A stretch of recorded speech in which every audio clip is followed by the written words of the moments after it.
Sebenarnya yang ditunggu oleh investor, apa yang disampaikan oleh Pak Zul, itu yang ditunggu oleh investor terutama. Kepastian, keberlanjutan, dan penyelesaian IKN. Itu yang diutamakan. Mengingat saya sengaja betul bahwa di dalam rapat dengar pendapat ini keluar statement Bapak, statement politik ini. Jadi seperti halnya dengan Perpres 79 tahun 2025 ini, itu yang ditunggu investor. Kalau sebelum ada ini, saya kayak sendiri menjelaskan ke kiri kanan. Tapi sekarang ada Perpres, Bapak Presiden sekarang sudah di depan, saya di belakangnya. Misi saya melaksanakan visi Presiden, nggak ada lain, gitu kan? Jadi, sedangkan untuk putusan MK tadi, itu bukan mencabut hak atas tanahnya, tapi merevisi mekanismenya.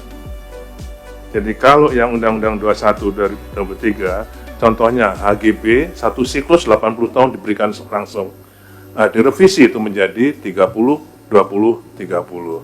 Tetap satu siklusnya 80 tahun, tapi pertama diberi 30, perpanjangan 20, dan pembaruan 30. Itu satu siklusnya.